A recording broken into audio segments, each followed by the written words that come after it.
Fyodor Dostoevsky is often credited with having written in the novel, The Brothers Karamazov, "If God does not exist, then everything is permitted." In fact, that sentence does not appear anywhere in the novel. But it does correctly reflect the sentimentation of one of Dostoevsky's characters, that of Ivan Fyodorovich Karamazov. The implication of the phrase, "if God doesn't exist, then everything is permitted," is that there is in fact a God which dictates morality, and punishes immoral behavior, and without such a God, everyone could do as they please without concern for the consequences. The real problem with the statement is, what if a morality-bestowing God really doesn't exist? The statement itself seems to presume that God does exist, and for that very reason, not everything is permitted.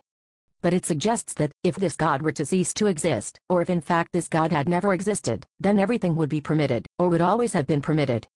Beneath that lies the understanding that most people do believe that such a God exists, and it is because of this belief itself, rather than the substantiation of it, that not everything is permitted. This is like the belief that children have in Santa Claus, who will bring them toys, if they are good, and coal if they are bad. Since Santa Claus does not really exist, the belief itself is what motivates children to behave.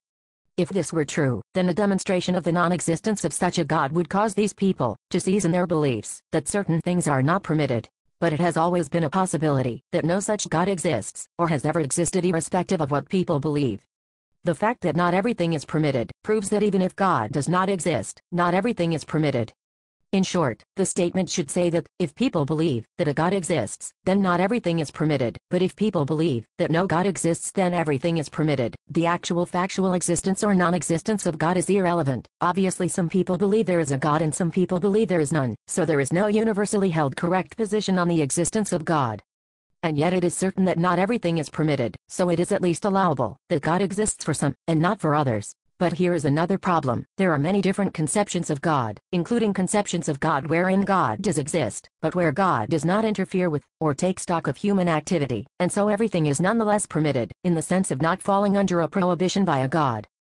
And, there must be models of the universe for which not everything is permitted, even in the absence of a God.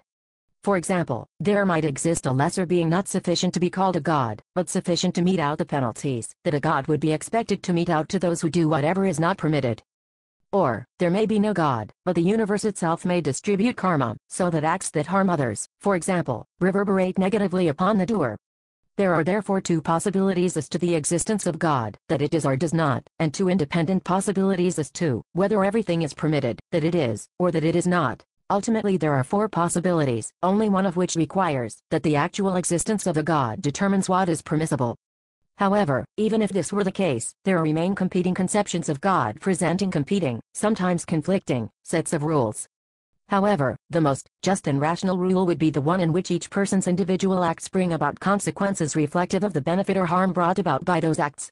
So, the most logical approach to the universe is one that considers the results of our actions, rather than on belief in prohibitions, set forth by a God, to determine what is permitted.